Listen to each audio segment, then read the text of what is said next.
Teman semuanya, apa apa suara saya kedengaran?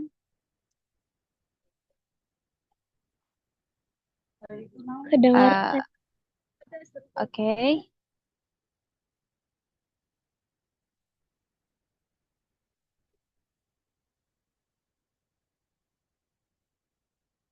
Oke, baik teman-teman.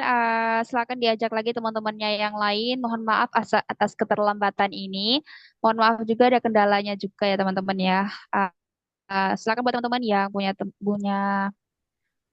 teman yang lainnya, silakan diajak. Ya. Oke, baik. Karena sudah jam segini ya teman-teman, kita mulai saja. Karena nanti ada pembacaan Al-Quran juga. Oke, sebelumnya Assalamualaikum warahmatullahi wabarakatuh. Alhamdulillahi rabbil alamin wassalatu wassalamu ala asrafil anbiya'i wal mursalin wa ala alihi wa sahbihi ajma'in amma ba'd. Alhamdulillah, puji syukur marilah kita panjatkan kehadirat Allah Subhanahu wa taala yang telah melimpahkan begitu banyak nikmat, baik berupa nikmat Islam, nikmat iman, nikmat kesehatan dan nikmat-nikmat lainnya sehingga Allah kumpulkan kita di dalam majelis ta'lim Asyabab Hubul Ilmi dalam rangka kajian Tabligh Akbar Milad Ashbul yang ketiga tahun. Semoga kita semua selalu diberkahi oleh Allah Subhanahu wa taala dan dinaungi oleh para malaikat. Salawat serta salam semoga tetap tercurahkan kepada junjungan kita Nabi Allah Muhammad Rasulullah Sallallahu Alaihi Wasallam yang telah membawa kita dari zaman jahiliyah menuju zaman yang terang menerang yakni ad-dinul Islam. Marilah kita bersama-sama mengucapkan salawat kepada baginda Muhammad Rasulullah Sallallahu Alaihi Wasallam dengan mengucapkan Allahumma sholli ala Sayyidina Muhammad wa ala ali Sayyidina Muhammad.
Gitu tuh, enggak sakitnya Allah.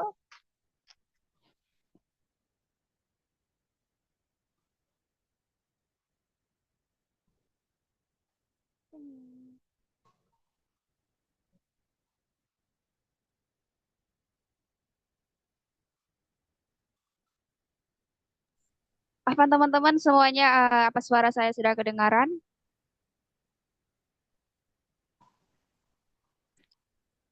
Eh,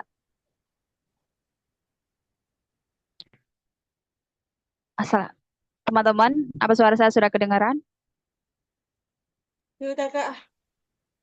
Ya, Van ya teman-teman ya tadi mic-nya nggak sengaja mati.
Astrid.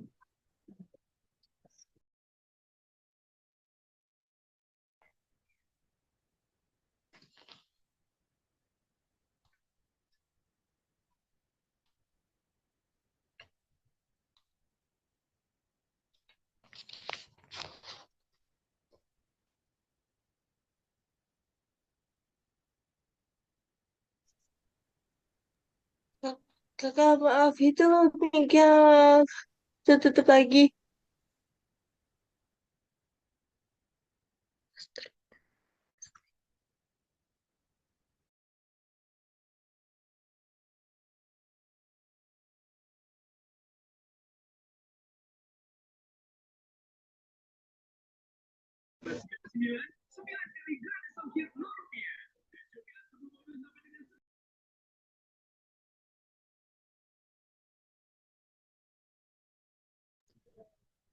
Oke teman-teman, semuanya mohon maaf apabila ada kesalahan ya teman-teman ya.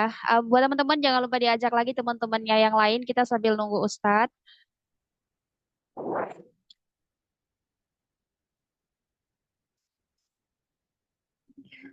Silakan dipersiapkan catatannya untuk kajian nanti. Dan bagi teman-teman yang ingin on cam, dipersilahkan.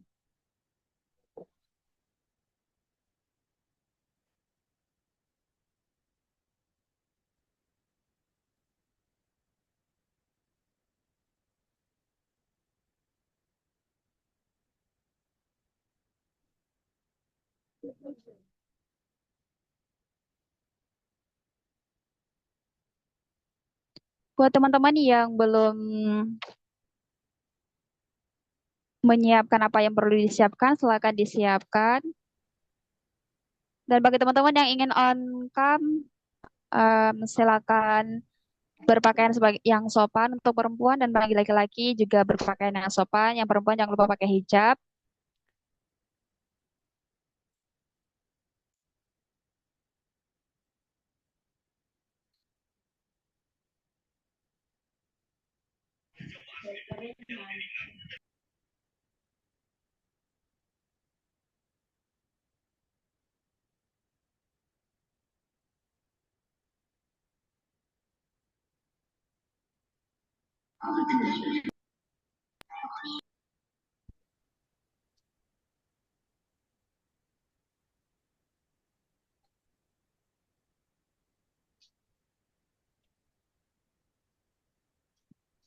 Gimana nih kabarnya teman-teman? Masih semangat ya kajian pada malam hari ini?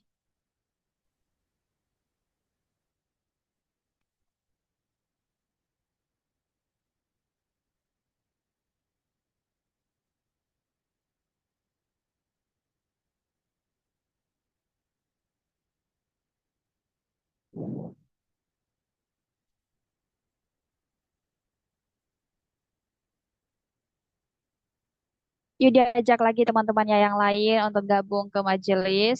Dan bagi teman-teman yang ada kendala, silakan konfirmasi. Dan yang belum sholat sambil nunggu ustadznya, silakan sholat terlebih dahulu. Sambil disiapin ya teman-teman catatannya.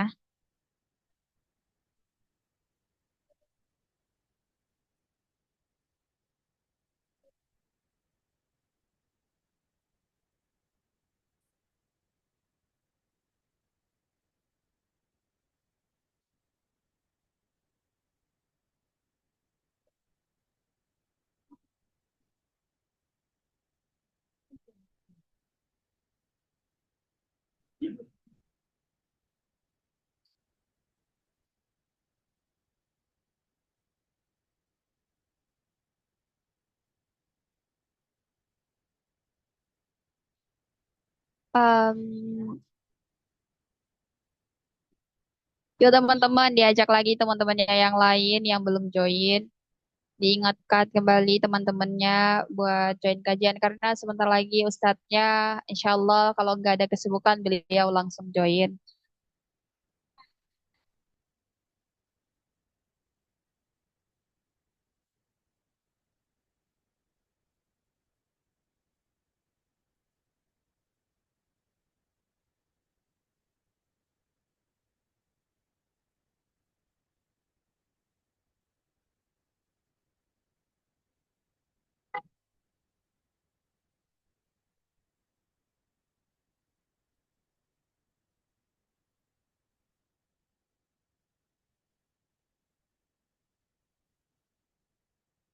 Sambil nunggu ustadz mungkin ya teman-teman jangan lupa juga untuk banyak sholawat sambil nunggu biar tenang asik.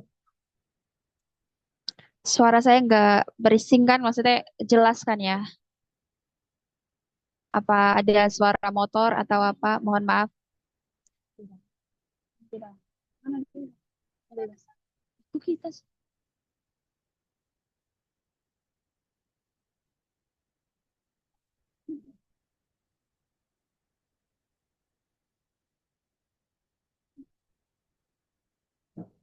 Alhamdulillah. Nanti nanti nanti.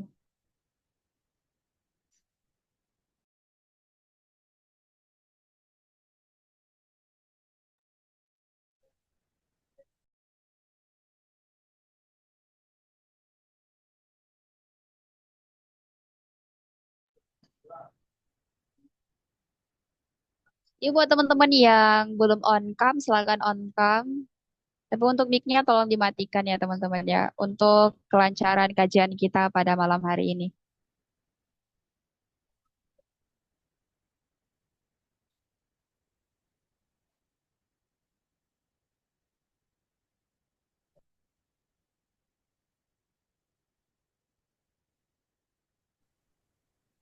Halo, halo, Ahlan wa sahlan, Ustadz.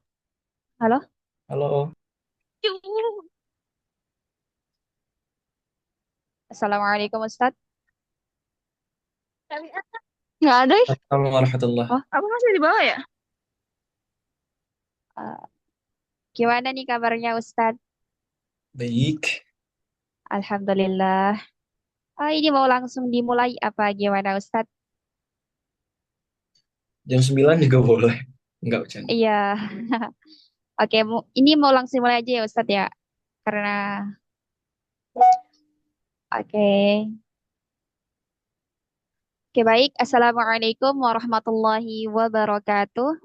Assalamualaikum warahmatullahi Alhamdulillahi rabbil alamin wassalatu wassalamu ala asrafil anbiya'i wal mursalin wa ala alihi wa sahbihi ajma'in amma ba'd. Alhamdulillah, puji syukur marilah kita panjatkan kehadirat Allah Subhanahu wa taala yang telah melimpahkan begitu banyak nikmat baik berupa nikmat Islam, nikmat iman, nikmat kesehatan dan nikmat-nikmat lainnya sehingga Allah kumpulkan kita di dalam majelis ta'lim asyabahu bil ilmi dalam rangka kajian tablik akbar spesial milad yang ketiga tahun yang insya Allah diberkahi oleh Allah Subhanahu wa taala dan dinaungi oleh para malaikat. Salawat serta salam semoga tetap tercurahkan kepada junjungan kita Nabi Allah Muhammad Rasulullah Sallallahu Alaihi Wasallam yang telah membawa kita dari zaman jahiliyah menuju zaman yang terang menerang yakni dinul Islam. Mari kita bersama-sama bersolawat kepada baginda Muhammad Rasulullah Sallallahu Alaihi Wasallam dengan mengucapkan Allahumma salli ala Sayyidina Muhammad wa ala ali Sayyidina Muhammad. Sebelumnya perkenalkan nama saya Nur Azza Kadir selaku moderator yang insya Allah akan memandu berjalannya kajian kita pada malam hari ini. Izinkan saya untuk membacakan beberapa susunan kajian kita pada malam hari ini. Yang pertama yaitu pembukaan, yang kedua yaitu penyampaian materi, yang ketiga yaitu sesi tanya jawab, yang keempat yaitu penutup. Baiklah, memasuki acara yang pertama yaitu pembukaan. Marilah kita buka kajian kita pada malam hari ini dengan membaca basmalah bersama-sama. Bismillahirrahmanirrahim. memasuki acara yang kedua, yaitu acara yang paling kita tunggu-tunggu, yaitu penyampaian materi yang akan disampaikan oleh Ustadz Sonju. Sebelum itu, izinkan saya untuk membacakan beberapa biodata dari beliau. Nama lengkap beliau yaitu Sanju Yedo Oksa, biasa dipanggil Ustadz Sanju. Beliau berdomisili Padang, Sumatera Barat, teman-teman. Tema kita pada malam hari ini tema yang luar biasa, yaitu Al-Quran sebagai obat bagi jiwa yang terluka. Iya ya Ustadz ya, Masya Allah. Baiklah ikhwan wa akhwati fillah, itulah tadi sedikit biodata dari beliau, dan beliau juga punya kesibukan yaitu konten kreator. Beliau juga itu. Oke, baik, kita perlu berlama-lama lagi karena dari teman-teman kayaknya sudah tidak sabar Ustadz untuk mendengarkan paparan materi dari Ustadz. Untuk waktunya saya persilahkan Ustadz.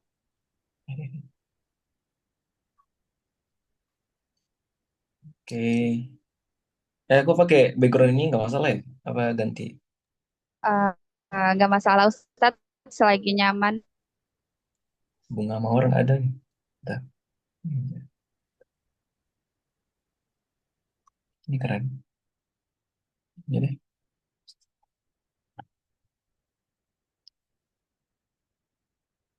Oke, baik. Assalamualaikum warahmatullahi wabarakatuh.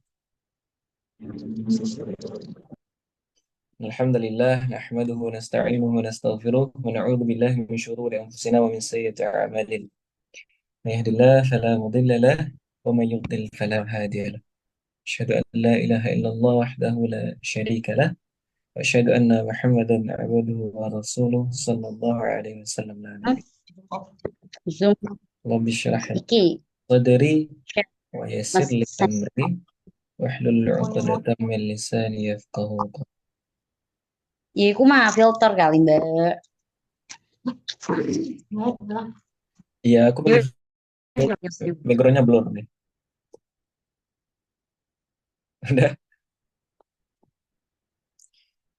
وقال الله تعالى في القرآن الكريم وهو أصدق القائلين أعوذ بالله من الشيطان الرجيم بسم الله الرحمن الرحيم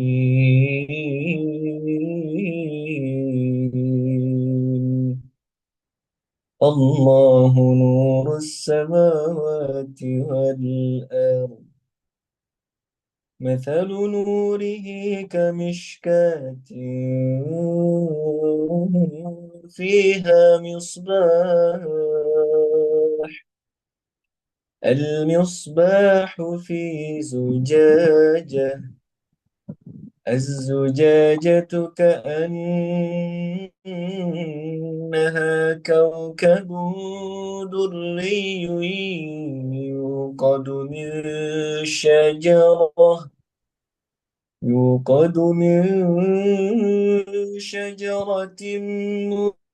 مباركة زيتونة لا شرقية Masya Allah. ولا غربية يكاد زيتها يضيء ولو لم تمسسه نار نور على نور نور على نور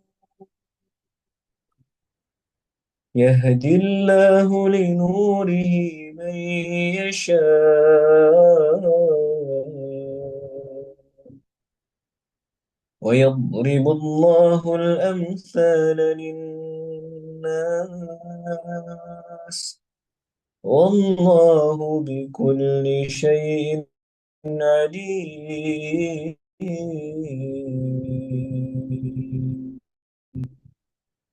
صدق الله العظيم. Alhamdulillah, teman-teman semua. Alhamdulillah rabbil alamin. Itu adalah salah satu-satunya kalimat yang pantas dan selalu selayaknya kita ucapkan apapun keadaan kondisi kita, apapun suasana hati kita, apapun kondisi lingkungan kita, baik sedih, galau, senang, bahagia, gembira, capek, semangat, apapun itu, yaitu kalimat Alhamdulillahirabbil alamin. Karena atas berkat rahmat dan izin Allah, taufik daripada Allah, rahmat Allah, kasih sayang Allah, Rahman Rahimnya Allah, kita masih bisa ikut majelis ilmu walaupun secara virtual ya. Insya Allah nanti kita bakalan berjumpa secara offline atau enggak. Setidaknya kita nanti Allah kumpulkan nanti di surga. Amin. Amin ya rabbal alamin. Mana tahu kita tetangga besok di surga kan. Ini rumah Rasulullah, ini rumah para sahabat, di kompleknya klaster yang sana kita. Nah, misalnya. Amin ya. Teman-teman semua, Alhamdulillahirabbil alamin. Aku tekankan ya, ini adalah kalimat yang seharusnya kita ucapkan kapanpun dan dimanapun. Coba deh, bayangkan. Ketika kita lupa dengan Allah, kita masih bisa bernafas. Ketika kita lupa dengan Allah, kita masih bisa melihat. Ketika kita nggak mengingat Allah, kita masih bisa mendengar dengan jelas. Ketika kita lupa dengan Allah, kita masih bisa menggerakkan anggota tubuh kita. Bahkan ketika kita bermaksiat, Allah masih mengizinkan kita untuk bernafas. Coba sayang bagaimana Allah kepada kita. Karena rahmat, rahman dan rahim Allah, kasih sayang Allah, Allah masih izinkan kita untuk tidur di malam hari dan kemudian Allah bangunkan di pagi hari kembali. Tujuan Allah untuk membangunkan kita apa? Nggak ada kok manfaatnya buat Allah, melainkan buat kita. Mana tahu bekal kita belum cukup untuk menghadap Allah. Allah tuh nggak rela hambanya itu menghadap kepada Allah itu dalam keadaan kosong. Makanya Allah hidupkan kita kembali semata-mata hanya untuk wa ma khalaqatul jinna wal insa illa liya'budun. Kita beribadah kepada Allah apapun itu bentuknya. Ibadah itu bukan hanya semata-mata tok kayak sholat, puasa, zakat, enggak. Ibadah itu ya sesimpel kita senyum ke saudara kita aja ibadah. Kita berprasangka baik ke orang aja ibadah. Kita menyenangkan hati orang lain aja ibadah. Apapun itu bentuknya, kita mengawali semua kegiatan kita dengan bismillah itu udah terhitung ibadah. Coba deh kita pikirkan dari kita lahir atau kita sadar baik dan buruk sampai sekarang, mana waktu kita yang diisi dengan ibadah, mana waktu kita yang diisi dengan maksiat, mana waktu kita yang diisi dengan kekosongan tanpa ibadah, tanpa maksiat. Jadi nol gitu loh. Nol. Itu juga ada. Jadi teman-teman semua yuk, alhamdulillahirabbil alamin. Alhamdulillah apapun kondisinya, walaupun galau, habis diputusin, habis ditinggalin, enggak lah di sini enggak ada lah ya. Amin ya. Baik teman-teman semua, salat dan salam tidak lupa kita mohonkan kepada Allah. Semoga Allah selalu limpah curahkan kepada insan mulia, manusia pilihan, idola kita semua tentunya. Ini Nabi besar Muhammad sallallahu alaihi wasallam. Semoga dengan banyak kita bersolawat kepada Rasulullah, banyak banyak kita mengikuti sunnahnya, kita kepo tentang kehidupannya, banyak kita mencari tahu tentang kehidupan Rasulullah. Semoga kita tergolong nanti di antara umatnya di yaumil qiyamah yang mendapatkan syafaat. Amin. Amin ya rabbal alamin. Aku sering nasihatin buat teman-teman semua dimanapun aku ngisi buat memperbaiki niat lagi. Kita niatnya di majelis ilmu ini untuk apa? Untuk mencari ilmu atau mencari untuk melihat ustadznya gitu. Kalau sekedar hanya untuk melihat ustadznya ya dapatnya itu doang. Cuman kalau ilmu kita bisa amalkan dan dengan teman-teman semua mungkin kagum terhadap ustadznya terus kemudian ambil ilmunya terus kemudian teman-teman amalkan ngalir juga lah pahalanya ke kami. Semoga gitu ya kita perbaiki niat kita untuk mencari ilmu. Bismillahirrahmanirrahim. Baik, oke. Terus kemudian nasihat kedua yang selalu aku sampaikan dimanapun aku ngisi, dimanapun aku sharing, dimanapun aku ketemu, bahkan di circle aku juga, untuk meningkatkan rasa cinta dan kekepoan kita terhadap kehidupan Rasulullah. Kita umatnya loh. Rasulullah 1400 tahun yang lalu udah mention kita dalam hadisnya. Rasulullah mengatakan, aku rindu dengan kekasihku. Kekasih. Judulnya itu kekasih loh. Terus kemudian para sahabat menyela. Ya Rasulullah, bukankah kami kekasihmu? La antum ashabi. Kamu itu sahabatku. Tapi kekasihku ini adalah orang-orang yang hidup di akhir zaman, yang nggak pernah ketemu aku, nggak pernah bertatapan dengan aku, nggak pernah berjumpa langsung dengan aku, tapi dia cinta kepadaku. Dia mengikuti sunnah-sunnahku, dia mengikuti ajaranku. Siapa yang dimention Rasulullah? Ya kita saat ini. Semua umat Rasulullah di zaman sekarang itu dimention sama Rasulullah sebagai kekasihnya. Masa kita udah dimention oleh Rasulullah sebagai kekasih, kita nggak mau membalas cintanya Rasulullah itu? Ya nggak sih? Rasulullah udah bilang kita kekasih, masa kita nggak menganggap Rasulullah kekasih juga?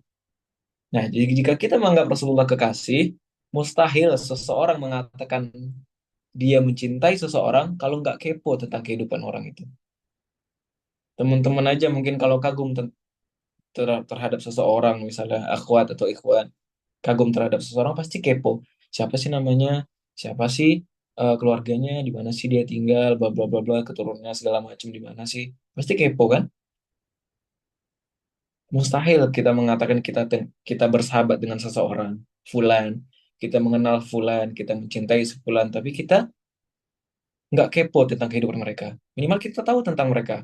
Siapa namanya, di mana rumahnya, siapa mamanya, siapa ayahnya, siapa neneknya, atau keluarganya di mana, keturunannya gimana, dia baik atau enggak, minimal kita tahu itu. Bahkan sampai di titik kita mengatakan kita mencintainya, pasti kita lebih dalam lagi untuk menggali cerita tentang orang itu. Apalagi ini kehidupan tentang Rasulullah Shallallahu Alaihi Wasallam. Masa kita nggak mau kepo? Kalau ada orang yang klaim bahwasanya dia mencintai Rasulullah, dia mengenal Rasulullah, tapi dia itu cuma mengetahui kehidupan Rasulullah itu sepenggal dua penggal kisah. Dan itu pun mungkin lewat di FYP TikTok atau FYP Reels, semenit dua menit, tahunya tentang itu doang. Itu nggak bisa dikatakan dia mencintai Rasulullah, nggak bisa, bohong. Kalau dipandang dari angle yang paling baik untuk bagaimana cara mengenal dan mencintai Rasulullah, ya kita harus kepo tentang kehidupan Rasulullah. Kita harus mencintai Rasulullah bahkan lebih daripada kita mencintai keluarga kita sendiri. Bahkan lebih dari mencintai diri kita sendiri. Suatu ketika Umar bin Khattab pernah menemui Rasulullah dan mengatakan, "Ya Rasulullah, sesungguhnya aku mencintai engkau Rasulullah lebih dari apapun di dunia ini kecuali diriku, selain diriku maksudnya." Jadi tingkat kecintaan Umar bin Khattab kepada Rasulullah itu masih di bawah dari dia mencintai dirinya sendiri. Ini dirinya, ini Rasulullah. Seketika Rasulullah menegur, itu belum cukup ya Umar, kata Rasulullah. Terus kemudian Umar bin Khattab langsung meralat perkataannya dengan mengatakan, ya Rasulullah, sesungguhnya aku mencintai engkau ya Rasulullah lebih dari apapun, termasuk diriku. Al-an ya Umar. Itu baru cukup ya Umar.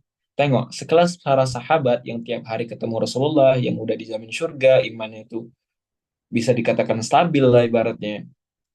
Itu dia mencintai Rasulullah itu di bawah dari mencintai dirinya sendiri aja ditegur. Apalagi kita yang bahkan kadang menuhankan sesuatu yang itu belum tentu menjadi hujjah bagi kita nanti di yaumil kiamah, nanti di hadapan Allah.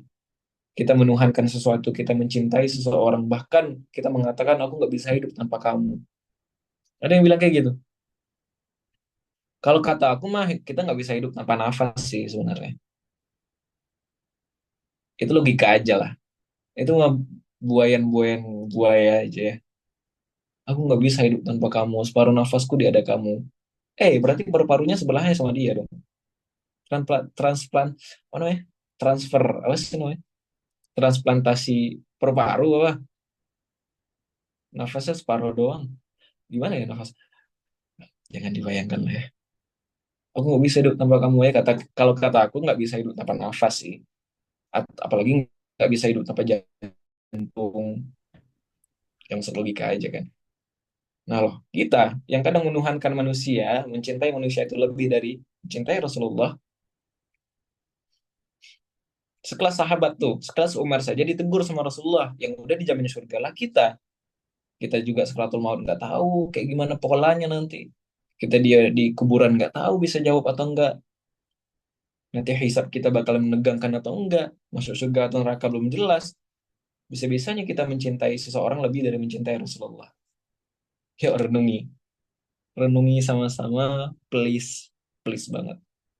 Teman-teman di sini, kepo lah tentang Rasulullah. Kepo lah. Banyak-banyak gali tentang Rasulullah. Ini Rasulullah itu siapa sih? Rasulullah itu lahir di mana sih? Anaknya siapa sih? Neneknya siapa sih? Kakeknya siapa sih? Terus Rasulullah punya anak berapa sih? Rasulullah punya istri berapa sih? Setidaknya nanti, setidaknya dengan kekepoan kita dan berusaha menggali tentang kehidupan Rasulullah, walaupun nggak full, sampai nanti di akhir hayat kita, ketika nanti di yaumil kiamah, Rasulullahnya, ibaratnya ya, Rasulullah Shallallahu Alaihi Wasallam dan para sahabat itu lagi nongkrong di Telaga Al-Kautsar, ibaratnya, lagi nongkrong di Telaga Al-Kautsar sama para sahabat. Terus kemudian kita ujuk-ujuk datang ke circle mereka yang luar biasa ahli surga itu, terus kita ujuk-ujuk datang, ya Rasulullah, aku tuh aku tuh umatmu ya Rasulullah, bagi minum dong, haus banget ya Rasulullah. Terus Rasulullah nanya, apa buktinya kamu bahwasanya apa buktinya bahwasanya kamu itu umatku? Nah, kalau misalnya kita udah kepo tentang kehidupan Rasulullah di dunia, kita bisa jawab tuh, ya Rasulullah, aku tahu kamu itu siapa, kamu itu keturunan siapa, kamu itu istrinya berapa, anaknya berapa, terus hidupnya berapa, gini, bla bla bla bla bla bla. Kita bisa jawab bak presentasi skripsi misalnya. Kita nggak bingung lagi menjawabnya. Oh iya, ya udah dikasih sama Rasulullah segelas. Udah segelas lepas dahaga kita selama-lamanya.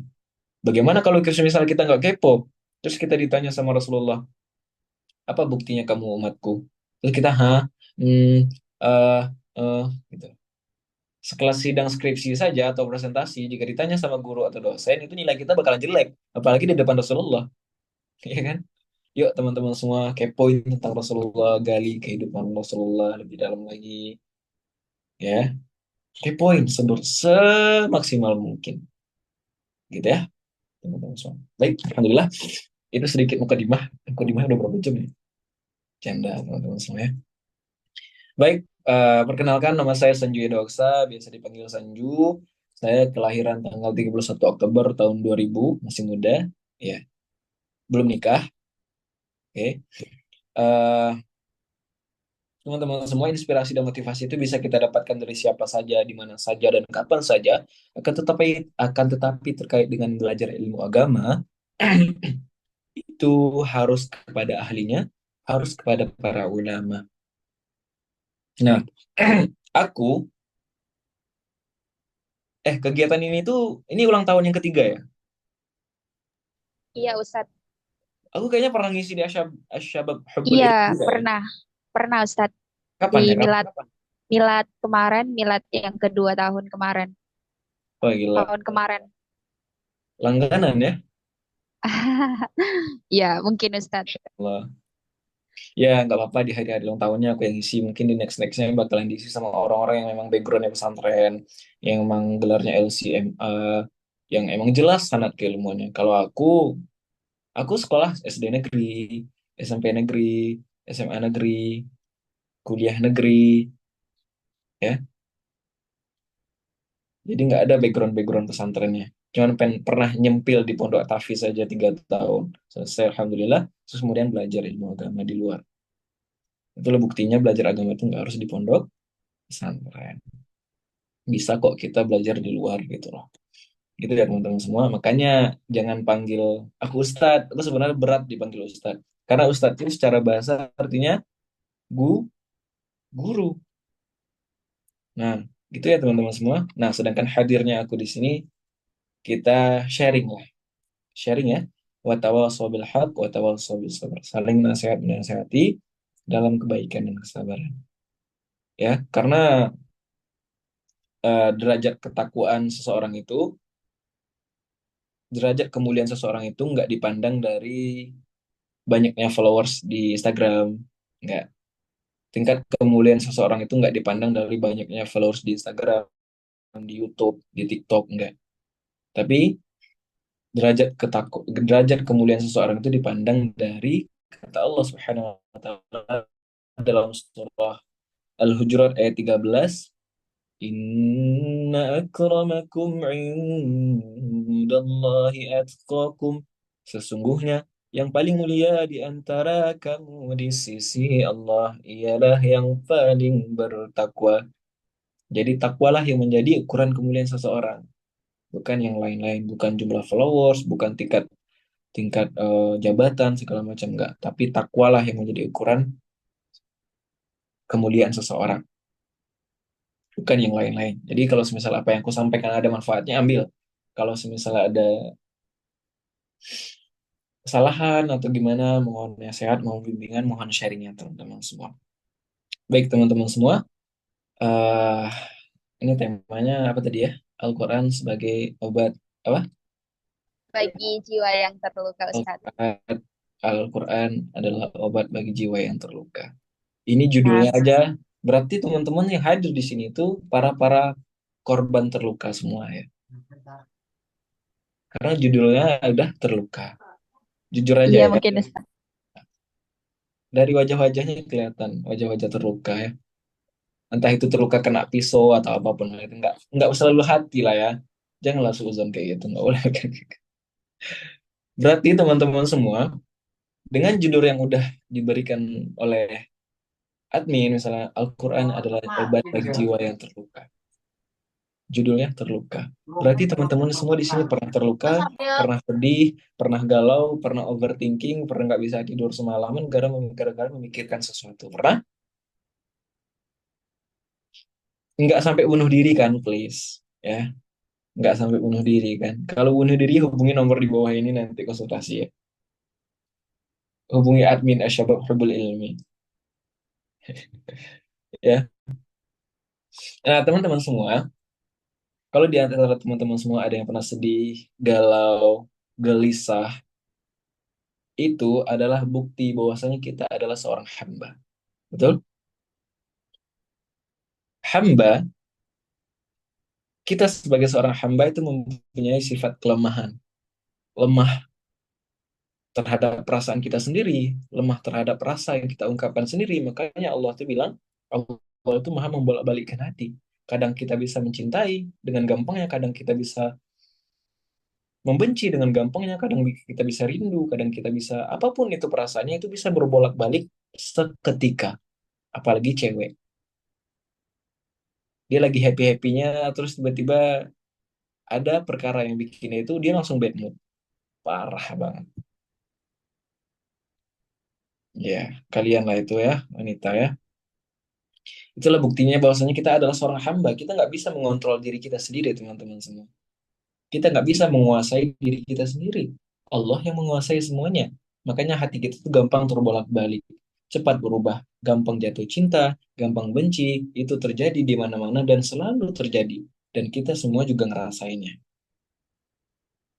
Bukankah ketika kita sedih atau galau, kita bahkan untuk sholat aja susah. Pernah ngerasain? Ini lagi galau nih, lagi sedih, overthinking. Kadang yang biasanya kita baca Quran, atau yang biasanya kita sholat malam, kadang gara-gara galau, ada overthinking, itu kita kelewat. Aduh, ntar aja lah, besok aja lah. Atau kadang azan, kita tunggu sampai komat. Kadang komat, kita tunggu sampai salam. Kadang salam, kita tunggu sampai azan berikutnya. Itulah ciri-ciri bahwasanya kita adalah lemah. Kita sebagai hamba Allah adalah lemah. Kita nggak bisa apa-apa terhadap diri kita sendiri. Bahkan ibadah pun kita bisa lalai gara-gara kelemahan kita. Makanya kita selalu bisa, kalau bisa kita mengazamkan doa yang Rasulullah anjurkan, Allahumma ya muqallibal qulub, tsabbit qalbi ala dini. Ya Allah yang Maha membolak-balikkan hati, tetapkanlah hati hamba di atas agamamu ya Allah. Maksudnya itu staykanlah hati hamba biar bisa ibadah kepadamu ya Allah. Allahumma inni as'aluka, Allahumma ja'alni min ahli ibadah. Ya Allah, jadikanlah hamba orang-orang yang senantiasa beribadah kepadamu. Waj'alna min ahlil ma'siyah. Jangan menjadikan hamba orang-orang yang selalu senantiasa bermaksiat kepadamu. Nah, itu tadi gara-gara kita galau, gara-gara kita overthinking mendatangkan ke futuran. Futur tahu futur? Bukan fatur ya, fatur teman saya ada. Futur. Futur itu di mana iman kita tuh turun. Iman teman-teman semua ada tiga jenis. Ada iman yang naik terus, Ada iman yang stay, ada imannya yang bolak-balik itu naik dan turun. Nah, iman yang naik terus itu adalah Nabi dan Rasul. Iman yang stay, stabil itu adalah malaikat. Mulai dari diciptakan sampai hari kiamat dia bakalan berzikir kepada Allah. Apapun diperintahkan Allah itu bakalan dilakuin sama dia. Nah, yang iman yang ketiga naik dan turun itu adalah kita, manusia yang lemah ini. Al-imanu yazidu wa yankus. Al-imanu yazidu bitta'ah wa yankus bima'usiyah. Iman itu naik gara-gara ketaatan dan turun gara-gara kemaksiatan. Nah, bagaimana kita mengontrol iman kita yang naik dan turun itu ya dengan kita selalu beribadah kepada Allah Subhanahu wa taala dengan meningkatkan amalan-amalan kita. Benar? Nah, nggak hanya kita. Kita kan ibaratnya apa ya? Ya lemah banget lah kalau dibandingkan dengan para sahabat di zaman Rasulullah. Nggak cuman kita yang mengalami futur teman-teman semua. Suatu ketika para sahabat, salah satu seorang sahabat itu pernah mengadu kepada Rasulullah. Ya Rasulullah, mengapa ketika aku dekat dengan engkau ya Rasulullah, aku merasakan seolah-olah surga itu dekat denganku ya Rasulullah. Tapi ketika aku pulang ke rumahku ya Rasulullah, bahkan untuk ambil wudhu sholat aja malas ya Rasulullah. Seorang sahabat mengadu kepada Rasulullah kayak gitu. Berarti imannya futur kan? Naik dan turun kan? Udah di zaman udah di zaman Rasulullah loh, ketemu sama Rasulullah tiap hari. Tapi bisa juga mengalami kefuturan. Terus apa kata Rasulullah? Solusinya apa? Apa kata Rasulullah ketika para sahabat mengalami futur itu? Kalau seandainya iman kamu itu naik terus, iman kamu stay terus seperti kamu dekat dengan aku, maka malaikat akan berjabat tangan dengan kamu. Ibaratnya itu nggak mungkin. Masa malaikat berjabat tangan sama kita? Nggak mungkin kan? Makanya ada saat dan fasaatan. Ada kalanya iman itu naik, ada kalanya iman itu turun. Apalagi kita di zaman sekarang, yang pintu maksiat itu terbuka di mana-mana saja. Buka HP udah aneh-aneh kelihatannya. Keluar kita di rumah itu udah capek-capek jaga pandangan, udah capek-capek menjaga iman, kita keluar sedikit langsung terbuka maksiat. Kita anak muda, pemuda-pemudi di zaman sekarang itu dicintai oleh Rasulullah SAW. Allah Subhanahu wa taala menjamin kita. Yauma dhilla illa dhilluh sab'atun. Ada 7 golongan dan nomor 2 itu disebut sama Rasulullah itu adalah anak muda yang tumbuh dalam ketaatan kepada Allah. Kita, kitalah sekarang yang dimention oleh Rasulullah itu, yang tumbuh dan dalam ketaatan kepada Allah.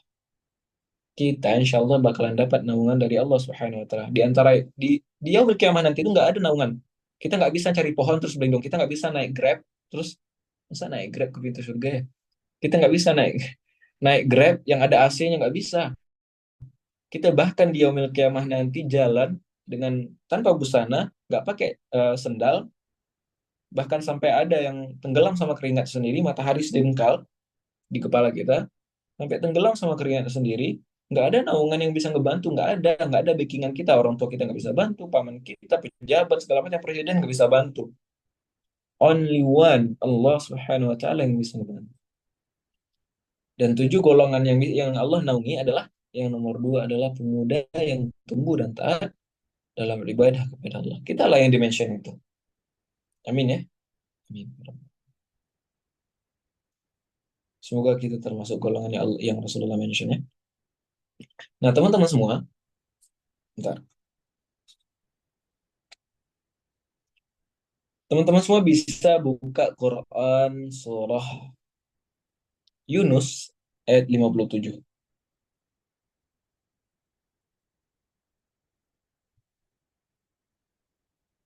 Mana ya? Yunus 57.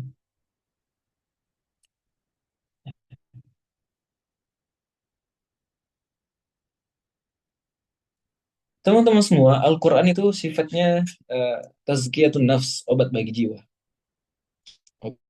Obat bagi jiwa. Allah Subhanahu wa taala dalam Quran surah Yunus ayat 57 يا أيها الناس قد جاءتكم موعظة من ربكم وشفاء لما في الصدور. Syifa'ul lima fis sudur. Yang artinya apa? Penyembuh bagi penyakit yang ada di dalam dada. Syifa, Al-Quran itu bisa dikatakan dawa, bisa dikatakan syifa. Dawa itu artinya obat. Jadi sifat Al-Quran itu bukan dawa. Dawa itu sifatnya obat. Obat itu bisa bisa jadi menyembuhkan, bisa jadi tidak. Cuman kalau syifa itu penyembuh. Penyembuh, udah pasti sembuh. Penyembuh apa? Penyembuh penyakit yang ada di dalam dada. Penyakit jiwa, penyakit perasaan, penyakit pikiran, dan lain-lain yang ada di dalam dada. Al-Quran lah yang bisa menjadi obat. Syifa'ul lima fis sudur. Syifa, penyembuh bagi penyakit yang ada di dalam dada. Obat bagi jiwa. Sebenarnya teman-teman semua, kalau kita paham makna healing sebenarnya, healing tuh nggak usah jauh-jauh ke bukit, ke pantai, lihat langit. Walaupun aku suka kayak gitu ya.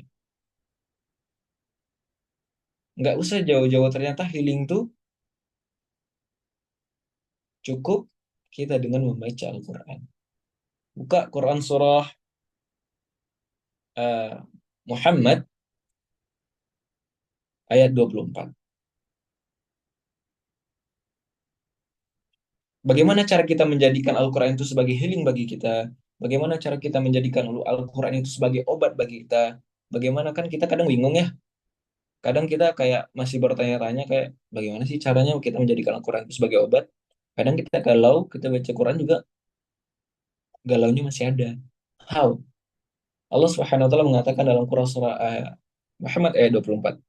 Afala yatadabbaruna al-Qur'an أفلا يتدبرون القرآن.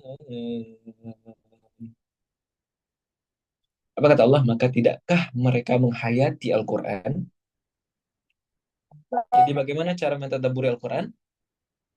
Bagaimana cara menjadikan Al-Quran itu sebagai obat? Ya dengan mentadaburi Al-Quran. Dengan menghayati Al-Quran. Dan kan kata Rasulullah khairukum man ta'allama Al-Qur'ana wa 'allamahu. Sebaik-baik kalian adalah yang mau mempelajari Al-Quran dan mengamalkannya.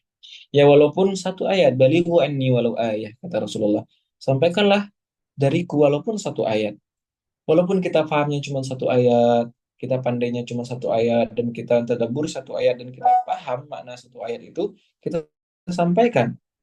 Kita nggak mesti harus menjadi orang soleh dulu, menjadi orang baik dulu, menjadi ulama dulu untuk menyampaikan nasihat kepada saudara-saudara kita. Enggak. Kalau misalnya kayak gitu persyaratannya, nggak akan ada orang yang berani menyampaikan nasihat, dan nggak akan banyak. Makanya ada asar yang mengatakan ketika kita menyampaikan kebaikan, sembari kita memperbaiki diri. Walaupun kita belum baik, tapi kita paham tentang suatu kebaikan, kita sampaikan kebaikan itu kepada orang lain, sembari kita menambah ilmu untuk memperbaiki diri. Jadi jangan tunggu diri dulu tuh untuk baik untuk menyampaikan kebaikan. Itulah quotes kerennya gitu ya. Nah, teman-teman semua, how? Kan tadi katanya tadabbur Quran. Bagaimana caranya, Kak? Sekarang sudah ada Google sebenarnya, apalagi ada AI. Cara mentadabbur Al-Quran dengan simple sebenarnya di saat sekarang ini, yaitu dengan cara tematik. Tahu tematik? Bukan matematika ya. Tematik. Tematik itu sesuai dengan tema. Apa yang kita rasakan sekarang? Aduh, kita lagi galau nih. Kita cari ayat Al-Quran yang bisa menghibur kita. Aduh, kita pengen menghayati tentang surga nih. Kita cari tentang ayat surga. Aduh, kita lagi galau nih. Kita lagi capek nih. Kita cari ayat-ayat yang bisa menyemangati iman kita. Atau kita juga bisa buka hadis-hadis Rasulullah tentang perjuangan para sahabat, tentang para bidadari, tentang para sahabat yang berjuang untuk jihad, bagaimana meningkatkan keimanannya, bagaimana kita bisa meningkatkan keimanan kita dengan cara mendengar-mendengar cerita-cerita tentang para sahabat itu. dengan cara tematik. Itu cara yang paling simpel dan yang paling asik. Atau aku kemarin udah habis sih. Ada yang botol kecil itu isinya tentang misalnya kayak apa ya? Misalnya gini nih. Nih, botolnya agak gede. Read me when you feel katanya. Tahu nggak itu? Read me when you feel sad, happy, eh, galau, bla bla bla bla bla bla. Tahu kan? Nah itu kan ayatnya tentang Al-Quran ya. Isinya kan tentang Al-Quran ya. Kalau misalnya galau, kita buka. Kalau ketemunya ayat tentang apapun itu ya, insya Allah itu bakalan sesuai dengan kita. Atau aku pernah coba cara buka random, random aja. Bismillah ya Allah, ya Allah, aku lagi galau ya Allah. Terus udah baca tuh. Wa'adhirin nasa yawma ya'tihimul adab. Dan berikanlah peringat Muhammad kepada manusia pada hari itu tentang azab yang akan datang pada mereka. Aku lagi galau terus baca ayat tentang azab, makin galau lah. Enggak, seketika galauku hilang loh. Kita memikirkan azab langsung. Azab Allah tuh pedih. Kita nggak jadi galau. Aduh, masa galau-galau kayak gini? Sholat nggak aja, sholat enggak, baca Quran enggak, minimal baca Quran lah gitu, minimal sholat lah gitu, minimal wajib-wajib itu dilaksanakan lah. Walaupun galau, walaupun kita pelaku maksiat sekalipun, walaupun kita jarang bersedekah, walaupun kita jarang bla bla bla dan segala macam, setidaknya kita sholat 5 waktu sehari semalam. Itu sih kuncinya teman-teman semua. Bukankah di saat sholat kita membaca Quran? Benar? Nah, Ustaz. Al-Fatihah minimal Al-Fatihah. Ya kan? Daripada galau teman-teman semua, mending teman-teman cari rumah tahfidz atau pondok TPA yang bisa memperbaiki bacaan Quran teman-teman semua. Ya kalau misalnya insecure di sana, ya cari kelas-kelas online, cari kelas-kelas yang bisa membimbing teman-teman semua mungkin dari nol. Sesimpel itu loh. Aku sebenarnya jujur kagum banget sama para akhwat-akhwat sekarang, para ikhwan-ikhwan sekarang yang semangat belajar agama itu, semangat menuntut ilmu itu luar biasa. Aku kagum banget. Luar biasa, Masya Allah. Akan tetapi, lihatlah bagaimana dengan riuhnya mereka untuk ikut dalam majelis ilmu, ya, dengan semangatnya mereka ikut majelis ilmu, akan tetapi dia tidak mau memperbaiki bacaan Al-Qur'annya. Dia hanya fokus ikut kajian, ikut kajian, ikut kajian. Tapi tidak fokus dengan bacaan Qur'annya. Coba deh teman-teman semua, simpel itu. Karena di dalam Quran itu di dalam sholat itu kita baca Quran teman-teman semua, ya kan? Alhamdulillahirobbilalamin. Al-Fatihah minimal kita baca, rukun wajib. Aku eh, kagum. Cuman kurangnya di sana. Tapi itu bisa diperbaiki. Kalau teman-teman malu untuk datang ke TPA, teman-teman bisa cari kelas-kelas online atau siapapun yang bisa ngajarin teman-teman di rumah atau misalnya. Sembari menambah ilmu, kita juga memperbaiki bacaan Quran kita. Bukankah bacaan Quran itu adalah sumber dari semuanya? Ketika kita baca Quran kita bagus, sesuai dengan tajwid, kita juga sholat enak, bacanya nggak ngawur, kita baca-baca hadis juga enak, baca-baca sirah nabawiyah enak, segala macam enak. Sumbernya awalnya dari Al-Quran. Yuk belajar Quran, simpel kok belajar Quran. Ba, ta, sa, ja, ha, so. Aku pernah ngajar nenek-nenek umur 50 sekian tahun, kakek-kakek umur 50 sekian tahun, yang semangat belajar itu luar biasa banget teman-teman semua. Kalah kita kayaknya itu, kalah. Bahkan dia sampai menangis, aduh, Ustadz ini kenapa ya, susah banget nggak ngafalnya, susah banget mengucapkan huruf H, A gitu.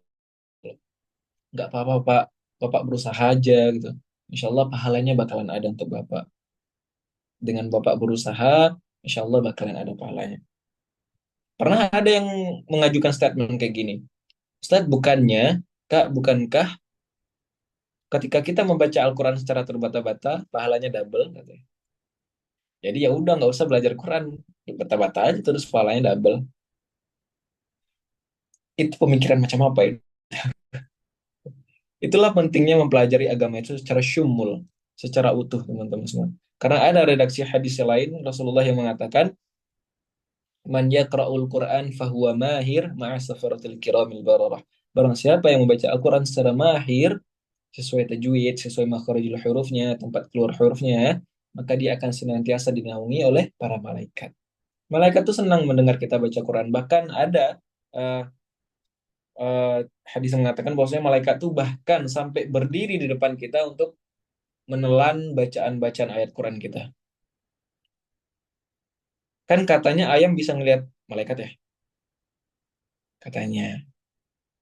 Nah, kalau misalnya di sekeliling teman-teman itu ada kandang ayam segala macam, terus teman-teman lagi baca Quran, terus tiba-tiba ayamnya berkokok di siang hari atau tengah malam, itu doa banyak-banyak, doa banyak-banyak. Yakin aja, oh kayaknya ada malaikat nih, doanya, doa banyak-banyak, doa. Aku sering kayak gitu soalnya, sering kayak gitu. Nah, bagaimana caranya kita baca Quran terus malaikat turun? Nggak mungkin dong bacaan kita ngawur, nggak mungkin dong. Ya, sesimpel ini teman-teman semua. Aku bakal ngasih tahu bagaimana perubahan kata atau perubahan huruf pengucapan makhrajul huruf itu dapat merubah makna dan artinya. Mungkin teman-teman udah tahu ya, aku sampaikan lagi. Alhamdulillahirabbil alamin itu artinya adalah segala puji bagi Allah, Tuhan semesta alam. Alhamdulillah. Alhamdulillah hanya tipis ya. Kita pakai ha tipis di sini. Alhamdulillah. Ha tipis, alhamdulillah itu artinya segala puji bagi Allah. Akan tetapi jika hanya teman-teman malas untuk mempelajari huruf ha tipis, terus teman-teman pakai ha tebal, alhamdulillah. Itu artinya apa? Segala kerendahan, Alat segala apa artinya? Ada yang tahu? Segala celaan bagi Allah. Maknanya kayak gitulah. Alhamdulillah. Kita yang awalnya bersyukur, kita malah nyela Allah. Rabbil alamin artinya Tuhan semesta alam. Tapi kalau Rabbil alamin, malas kita belajar huruf ain. Rabbil alamin, Rabbil tetap Tuhannya. Kalau alaminnya Tuhan orang-orang yang sakit. Kalau digabungin Alhamdulillahi Rabbil alamin, segala celaan atau segala kerendahan bagi Allah, Tuhan orang-orang yang sakit. Lihat, kita berdoa, kita sholat itu berkomunikasi dengan Allah untuk meminta hajat yang kita inginkan. Tetapi kita di dalam sholat itu menyela Allah. Bagaimana caranya Allah bakal mengabulkan kita sedangkan bacaan kita ngawur. Kita aja minta jajan ke orang tua kadang ma, pa, apalah kata anak nih misalkan. Lah bagaimana kita ngomong ke Rabbul Alamin, kita komunikasi sama Allah, Tuhan semesta alam. Kita ngawur bacanya. Coba deh dipikirkan, renungi aja. Apalagi teman-teman semua di sini kebanyakan perempuan ya. Al-Madrasatul Ula, kalian tuh madrasah pertama dari anak-anak kalian nanti. Coba pikirkan kayak gini. Aku nanti ketika punya anak, aku tidak mau memasukkan anakku ke TPA. Kenapa? Karena ketika aku memasukkan anakku ke TPA, guru TPA yang ngajarin dia ngucapin bismillah dengan fasih, dengan bagus. Nah, guru TPA-nya yang mendapatkan pahala seumur hidup dengan anak itu menyebutkan bismillah selama seumur hidupnya.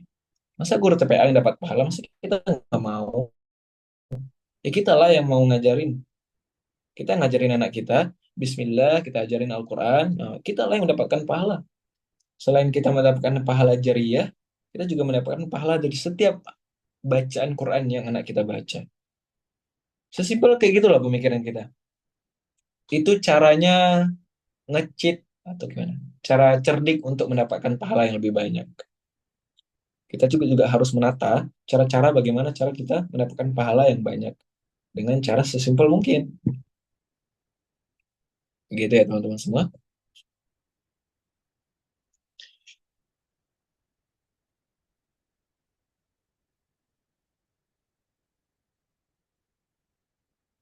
Kok ngelek ya?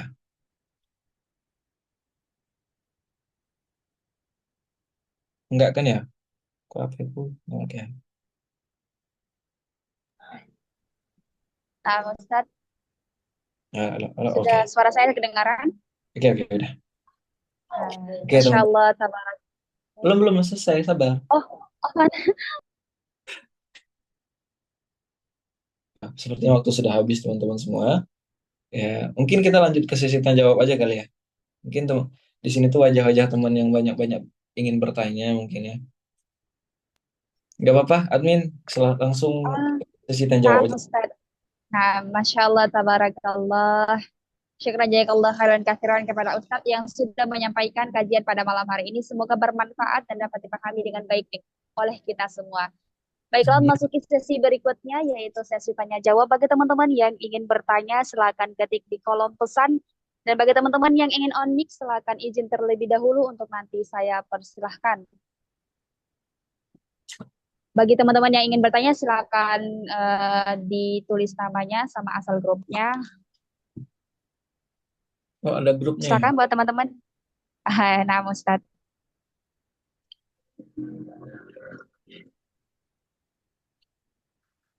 Izin membacakan Ustadz pertanyaannya.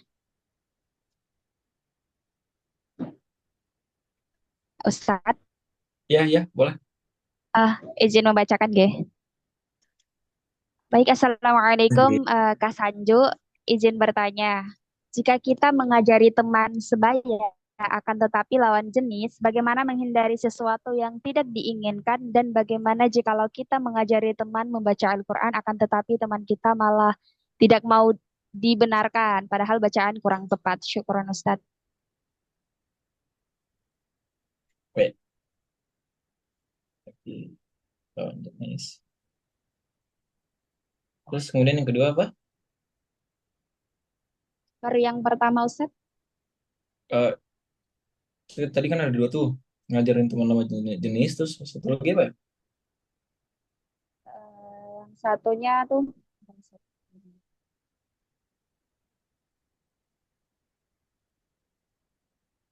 yang satunya tuh akan tetapi temannya itu nggak mau dibenarkan gitu sama temannya Ustadz. Padahal bacaannya itu kurang tepat. Itu gimana itu Ustadz? Gitu katanya. Itu lawan jenis. Iya. Oke. Gimana ya? Kenapa eh harus interest? Kenapa harus interest untuk mengajarkan lawan jenis? Apakah ada perasaan? Ayo jujur. Ya, kalau misalnya kita mengetahui bahwasanya ada seseorang atau lawan jenis yang mengetahui, dan kita tahu bahwasanya bacaan dia nggak bagus, ya udah kita ingetin aja, nggak usah kita ajarin. Kita ingetin aja dia untuk belajar sama ustadznya atau dia mencari guru. Jangan kita inisiatif untuk mengajarkan dia, sedangkan kita lawan jenis yang nggak ada hubungan sama dia, mahram bukan. Yang ada nanti bakalan jatuhnya ke ikhtilat dan ya, jatuhnya nanti timbul syahwat, takutnya kayak gitu. Simpel aja, nggak usah berpikiran untuk mengajarkan dia. Udah, tugas kita untuk mengingatkan aja, akhi, misalnya. Atau cari temennya, atau cari saudara perempuannya, atau cari siapapun itu yang bisa menasehati dia secara langsung, yang nasihatnya didengar. Misalnya kita nggak didengar, cari orang-orang di sekitarnya yang setidaknya bisa menasehati dia terhadap bacaan Qurannya itu. Jangan, nggak usah. Kita nggak usah inisiatif untuk mengajarkan dia. Karena kita lawan jenis, bahaya banget. Kalau mau nikah lah kalian dulu. Simple. Beda halal dan haram itu cuma 2 menit. 5 menit lah, paling lama. Saya terima nikahnya. Nah, udah selesai. Halal. Selesai kan masalah. Gitu. Udah, cari aja orang yang bisa didengarnya. Terus kasih nasihat. Tolong sampaikan ke orang itu, ikhwan itu, untuk memperbaiki bacaannya. Karena bacanya nggak bagus gitu loh. Nah, nanti tuh ada tuh unsur-unsur. Nah, disitulah setan mulai masuk tuh unsur-unsur kayak, mau kamu suka ya sama dia, mau kamu tertarik ya sama dia, bla bla bla bla bla, bla, muncul syahwat, bla bla bla. Banyak fitnah nanti kan, bahaya. Udah ya udahlah, denger-denger selesai gitu. Ya Allah, semoga dia dapat hidayah, doakan. Ya Allah, semoga dia dapat hidayah untuk memperbaiki bacaan Quran ya Allah. Hamba tidak memiliki kemampuan untuk mengajarkan dia ya Allah. Hamba bukan siapa-siapa dia. Tolonglah cari langkah atau step apapun itu ya Allah untuk supaya dia bisa belajar Al-Quran dengan baik. Amin. Itu ya, barakallah. Ada lagi pertanyaan? Apa cukup? Cukup. Belum, Bang. Min. Moderatornya. Ya, sepertinya moderator nggak ada. Aku aja yang baca ya. Kok terbalik gini deh? Gimana sih caranya? Ini miring nih.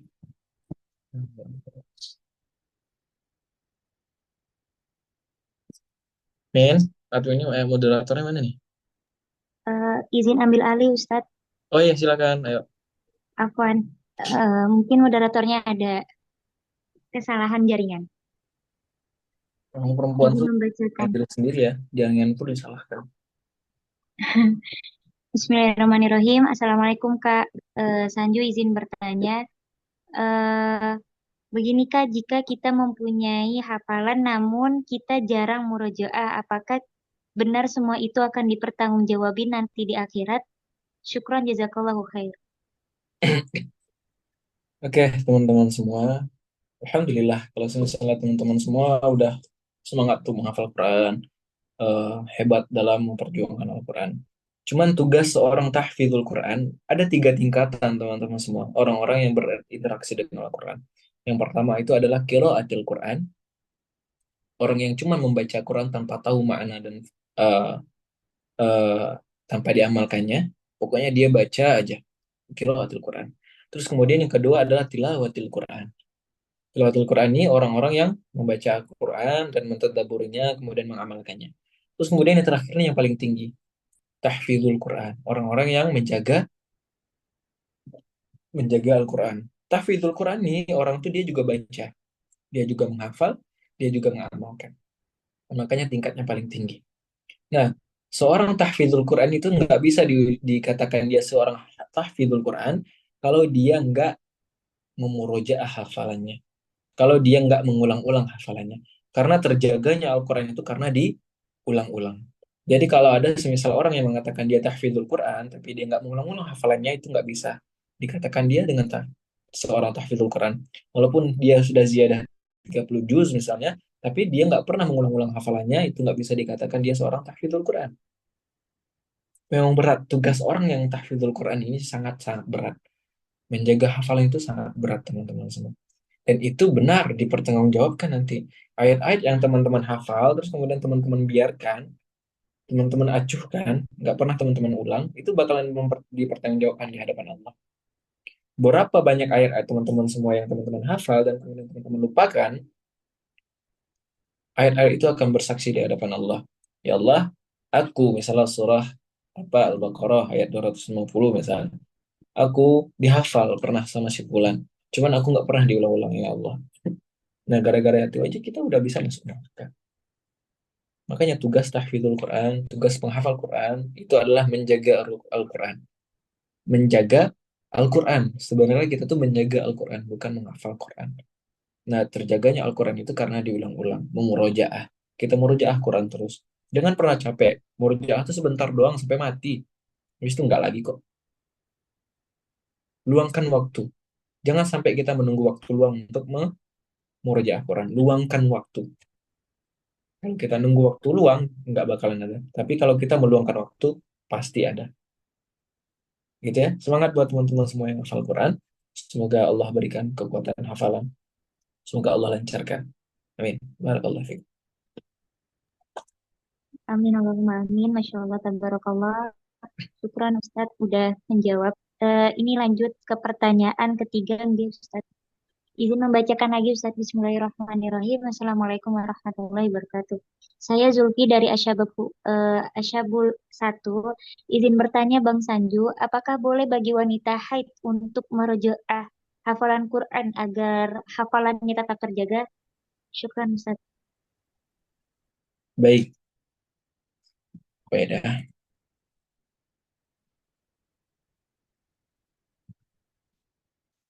Boleh nggak wanita haid itu memurojaah Al-Quran?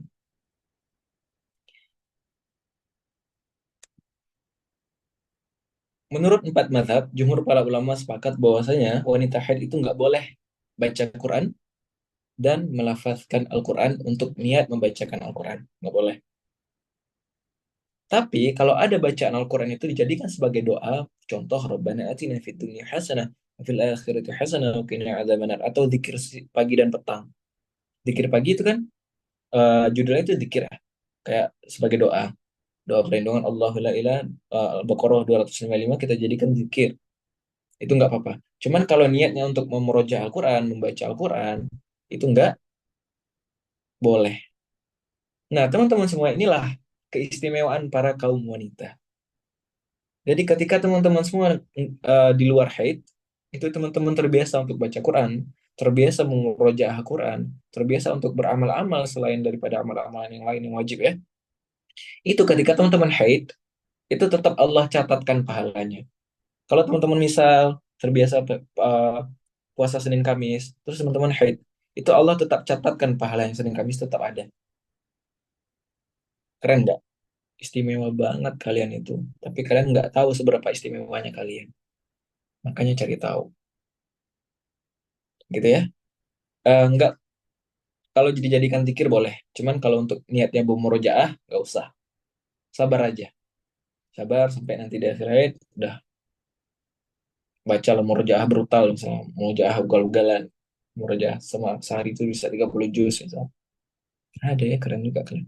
Gitu ya. Barakallah fiikum. Ini berapa Masya Allah. pertanyaan nih? 5, maksimal 5. Gimana dan sanjunya aja. Dua lagi berarti ya. Oke. Izin membacakan lagi nih Ustadz. Ya. Eh, hmm, saya pilih aja ya Ustadz yang masih berkaitan dengan tema. Boleh. Bismillahirrahmanirrahim. Assalamualaikum warahmatullahi wabarakatuh. Afwan, izin bertanya Ustadz, bagaimana caranya menanamkan autopilot pada diri biar ketika sedang terluka cari penyembuhannya ke Al-Quran, bukan ke yang lain. Karena kebanyakan kita cuma tahu bahwa Al-Quran itu obat, tapi ketika menghadapi permasalahannya jadi lupa semua ilmu yang dimiliki. Syukran Ustadz. Ini pertanyaan membuktikan bahwasanya kita lemah banget ya. Bagaimana caranya autopilot gitu ya. Keren banget ya. Jadi sebenarnya kalau kita galau terus tiba-tiba kita cari Quran, galau, nah Quran kita cari. Jujur, aku pribadi juga nggak bisa kayak gitu. Nggak se apa ya, nggak se soleh itulah dalam tanda kutip. Karena ketika kita galau, ketika kita capek, ketika kita sedih, itu fitrahnya kita keluar. Fitrahnya manusia itu kalau galau itu ya lemes, capek, bahkan ibadah tuh nggak bisa. Cuman ada caranya, kan udah aku bilang tadi, al-imanu yazidu wa yanqus, yazidu bitta'ah wa yanqus bimaksiyah. Iman itu bakalan naik, yaitu dengan ketakwaan, dengan ketaatan. Kalau misalnya kita biasa taat, kalau misalnya kita biasa, eh, kalau misalnya kita biasa ibadah sama Allah, sholat 5 waktu, terus baca Quran, pokoknya sehari itu kita meminimalisir untuk berbuat dosa. Bisa nggak galau menyentuh hati kita? Ada yang sejawab nggak? Jadi ketika kita merasakan kita dekat dengan Allah, kita merasa dekat dengan Allah nih. Ibadah kita udah maksimal banget, udah keren banget rasanya gitu. Menurut kita ya, kita udah keren banget untuk beribadah sama Allah gitu, sampai tahajud segala macam, baca Quran. Kira-kira galau bisa menyentuh hati kita nggak? Jawabannya bisa. Tapi cara ketika kita udah dekat dengan Allah dan jauh dengan Allah, cara menanggulangi rasa galau itu berbeda. Ketika kita jauh dari Allah, cara menanggulangi galau itu ya kita mungkin dengan healing keluar, dengar musik segala macam, bla bla bla bla. Yang tidak ada sangkut pautnya dengan ibadah. Tapi kalau kita terbiasa beribadah, ketika kita galau, ya kita bakal mencari hal-hal ibadah juga. Kita zikir astagfirullahaladzim, ya Allah aku galau ya Allah. Ambil ambil wudhu 2 rakaat terus sholat gitu. Berarti caranya adalah ya kita membiasakan ibadah setiap hari. Takwa, kita tingkatkan takwa setiap hari. Walaupun emang nggak bisa terus meningkat, ya setidaknya ketika kita jatuh, kita mencoba untuk bangkit lagi. Makanya kita tuh sebenarnya nggak bisa sendiri sebenarnya. Kita harus mencari circle yang bisa mengingatkan kita. Kalau misalnya kita galau kan, udah ini kita ke kajian, kita nongkrong, kita healing, tapi membahas-bahas tentang bagaimana memunculkan hati kembali, memunculkan mood kembali. Itulah pentingnya teman atau circle. Gitu ya teman-teman semua. Ya kalau galau ya kita bakal galau juga. Tapi cara menanggulangi galaunya bagaimana? Kalau misal autopilot, autopilot bagaimana ya autopilot? Jadi misalnya galau langsung cari Quran gitu ya. Ya itu caranya cari. Kita meningkatkan ketakwaan kita senantiasa berada di jalan Allah.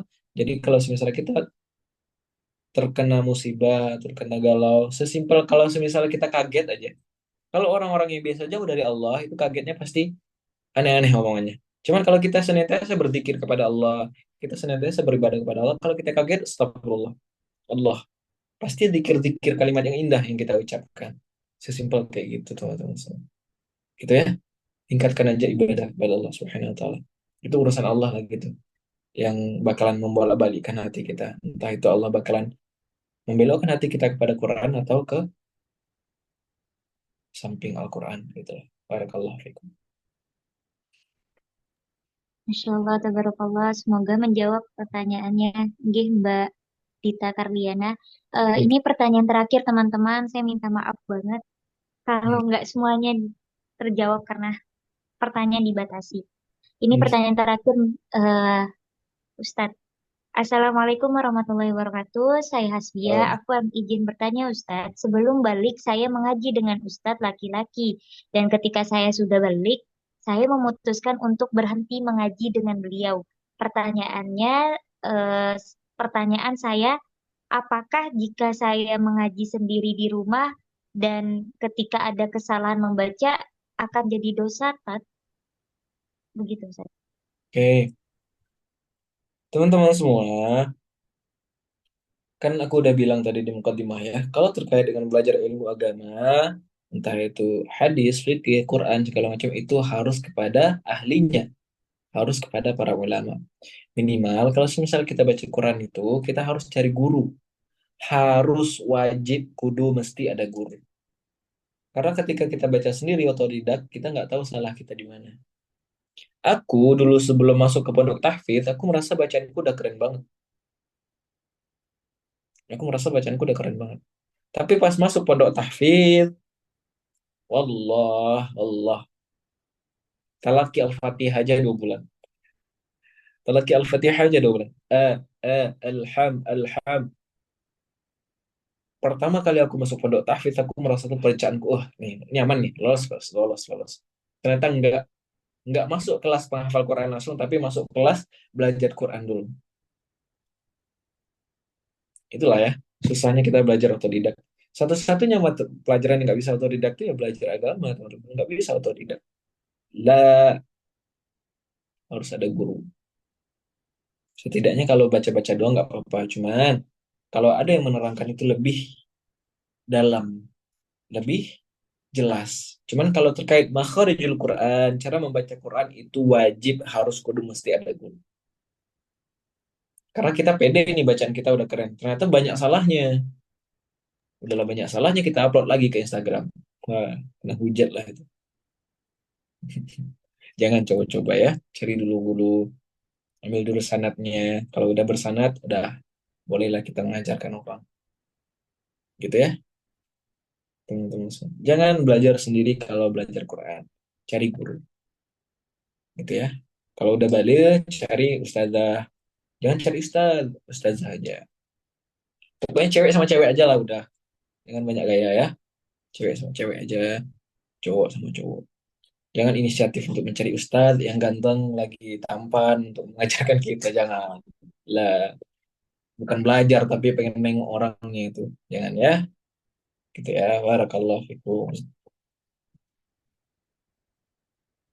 Masya Allah, tabarakallah. Semoga terjawab pertanyaannya ya Mbak Hasbia. Amin, Allahumma amin. Eh, Alhamdulillah, Ikhwan wa akhwat fillah, alhamdulillah berakhirnya sesi tanya jawab tadi, maka berakhir pula kegiatan kajian akbar kita pada malam hari ini. Saya Alin, selaku moderator pada kajian akbar malam hari ini, mengucapkan jazakallahu khairan katsiran kepada Bang Sanju yang sudah bersedia untuk meluangkan waktunya berbagi ilmu bersama kami. Semoga bisa menjadi amal jariah bagi Bang Sanju. Amin. Amin Allahumma ya Allah. amin. Saya juga mengucapkan jazakumullahu khairan katsiran kepada para media partner yang sudah mau meluangkan waktunya untuk mengikuti kajian pada malam hari ini. Dan kepada seluruh member Asyabab Hubul Ilmi, terima kasih juga atas partisipasinya dalam mengikuti kegiatan pada malam hari ini. Insya Allah kita akan bertemu esok hari pada milad hari ketiga, yaitu bersama Ustadz Zulkifli Al-Makki, yang temanya adalah sibukin dunia mulu, akhiratnya kapan? Masya Allah. Eh, Sebelum acara ini benar-benar ditutup, mari kita sama-sama berdoa dan insya Allah akan kembali dipimpin oleh Bang Sanju. Tafadol Bang. Ya teman-teman semua, aduh ya Allah sakit banget. Jedot. Baik teman-teman semua, mari kita berdoa, tundukkan pandangan, tangannya digini. Benar-benar kita merasakan kalau kita berdoa tuh Allah tuh dengar kita. Allah itu dengar kita, Allah tuh melihat kita. Misalnya kita doa nih, ya Allah aku tahu kok kamu dengar. Ya Allah aku tahu kok engkau dengar. Ya Allah tahu kok engkau melihat. Makanya kabulin ya Allah gitu ya. A'udzu billahi minasyaitonir rajim.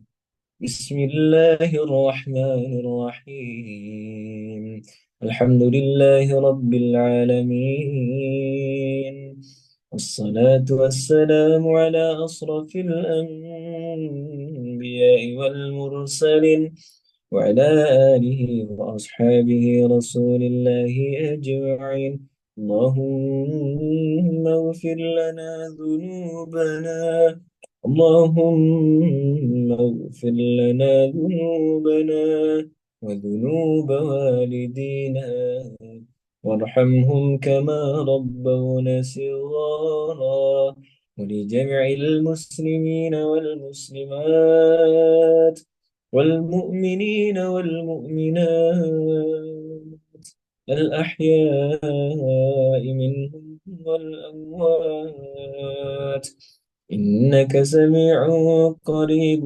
مجيب الدعوات ويا قاضي الحاجات برحمتك يا أرحم الراحمين اللهم إني أسألك السلامة في الدين والدنيا والآخرة وعافية في الجسد وزيادة في العلم وبركة في الرزق وتوبة قبل الموت ورحمة عند الموت ومغفرة بعد الموت اللهم هون علينا في سكرات الموت والنجاة من النار والعفو عند الحساب الحمد لله رب العالمين الحمد لله على نعمة الإيمان الحمد لله على نعمة الإسلام ونعمة الهداية ونعمة التوبة ونعمة الهجرة ونعمة الأخوة اللهم أعز الإسلام والمسلمين وأذل الشرك والمشركين ودمر أعداءك أعداء الدين اللهم انصر إخواننا المسلمين والمجاهدين في سوريا وفي فلسطين وفي كل مكان وفي كل بلاد المسلمين اللهم اجعلنا من أهل العبادة اللهم اجعلنا من أهل العبادة ولا تجعلنا من أهل المعصية. اللهم يا مصرف القلوب صرف قلوبنا إلى طاعتك. اللهم يا مقلب القلوب ثبت قلوبنا على دينك. ربنا هب لنا من أزواجنا وذرياتنا قرة أعين واجعلنا للمتقين إماما. ربنا هب لنا من الصالحين. ربنا هب لنا من الصالحين. ربنا هب لنا من الصالحين. ربنا ظلمنا أنفسنا. ربنا ظلمنا أنفسنا وإن لم تغفر لنا وترحمنا لنكونن من الخاسرين. ربنا آتنا في الدنيا حسنة وفي الآخرة حسنة وقنا عذاب النار. صلى الله على سيدنا محمد النبي الأمي وعلى آله وصحبه وبارك وسلم والحمد لله رب العالمين. آمين. Amin, Allahumma amin. La haula wa la quwata illa billahil aliyyil azim. Dengan doa tadi, maka berakhirlah seluruh rangkaian acara malam hari ini, teman-teman. Sekali lagi, saya Alina, mewakili seluruh jajaran admin Majelis Ta'lim Asyabab Hubul Ilmi pada malam hari ini, meminta maaf, afwan jiddan, apabila selama pelaksanaan kegiatan malam hari ini ada kesalahan, tindakan, atau perbuatan kami yang kurang berkenan. Semoga Allah Ta'ala memudahkan serta mengistiqomahkan kita dalam kebaikan. Amin Allahumma amin. See you tomorrow. Ikhwan wa akhwat fillah. Akhirul kalam. Wabillahi taufiq wal hidayah. Wassalamualaikum warahmatullahi wabarakatuh. Waalaikumsalam warahmatullahi wabarakatuh. Syukron Bang Sanju. Ya, terima kasih. Dadah. Dadah. Ini udah boleh keluar? Tafadhol Bang. Saya keluar ya? Oh enggak, Yang ini dong. Saat di rumah. keluar mic maksudnya. Oke, dadah. Terima kasih Bang. Yuk. Alhamdulillah. Syukurillah. Bang. Maaf banget teman-teman semua yang pertanyaannya belum sempat dijawab karena dibatasi cuma 5 pertanyaan doang, teman-teman. Hmm, absensi ada kan? Nggak tahu aku nih. Anak keluar duluan, iya teman-teman, iya, iya Uci. Nah, oh iya presensinya dulu teman-teman. Mari teman-teman jangan lupa isi presensinya teman-teman. Boleh kalau tidak isi presensi dianggap tidak hadir. Apakah ada? Ya Allah, apa banget. Ayo teman-teman isi presensi dulu. Terima kasih. Semoga dari kajian ini kalian bisa tambah rajin.